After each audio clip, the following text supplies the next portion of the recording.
That evening, when the little Poppers had been put to bed, Mr. and Mrs. Popper settled down for a long, quiet evening. The neat living room at 432 Proudfoot Avenue was much like all the other living rooms in Stillwater, except that the walls were hung with pictures from National Geographic magazine. Mrs. Popper picked up her mending, while Mr. Popper collected his pipe, his book, and his globe. From time to time, Mrs. Popper sighed a little as she thought about the long winter ahead.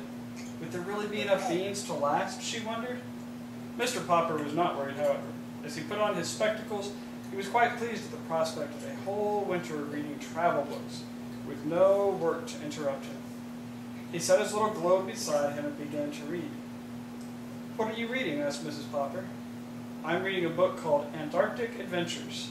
It is very interesting. It tells all about the different people who have gone to the South Pole and what they have found there." "Don't you ever get tired of reading about the South Pole?" "No, I don't.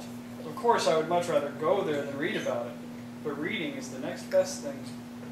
"I think it must be very boring down there," said Mrs. Popper.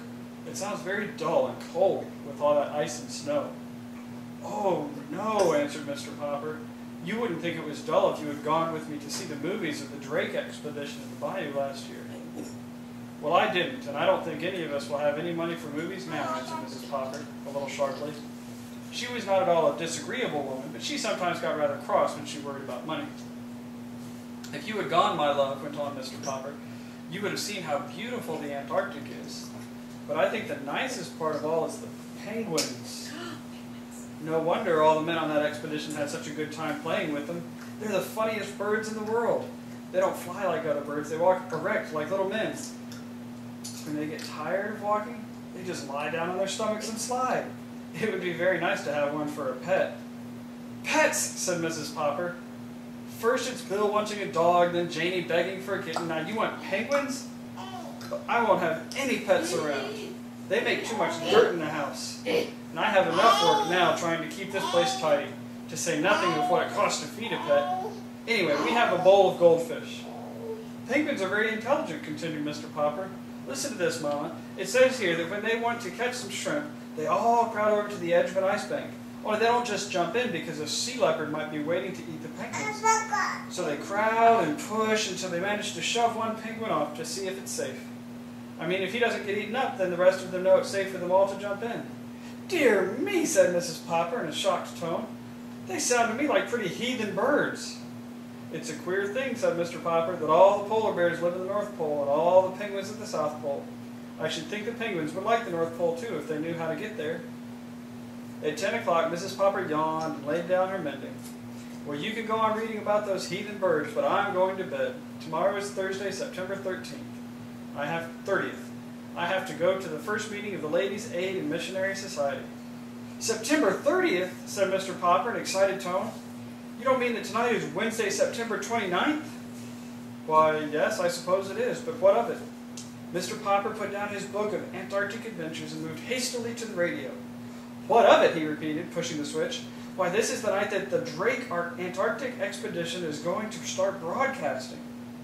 "That's nothing," said Mrs. Popper. "Just a lot of men at the bottom of the world saying, 'Hello, Mama. Hello, Papa.'" "Shh!" commanded Mr. Popper, laying his ear close to the radio. There was a buzz, and then suddenly from the South Pole, a faint voice floated out into the Popper's living room. "This is Admiral Drake speaking. Hello, Mama. Hello, Papa. Hello, Mr. Popper." "Gracious goodness!" exclaimed Mrs. Popper. "Did he say Papa or Popper?" "Hello, Mr. Popper, up there in Stillwater. Thanks for your nice letter about the pictures of our last expedition. Watch for an answer, but not by letter, Mr. Popper. Watch for a surprise. Signing off, signing off." "You wrote Admiral Drake?" "Yes, I did," Mr. Popper admitted. "I wrote and told him how funny I thought penguins were." "Well, I never," said Mrs. Popper, very much impressed. Mr. Popper picked up his little globe and found the Antarctic. "And to think he spoke to me all the way from there. And he even mentioned my name. Mama, what do you suppose he means by a surprise?" "I haven't any idea," answered Mrs. Popper, "but I'm going to bed. I don't want to be late for the Ladies' Aid and Missionary Society meeting tomorrow."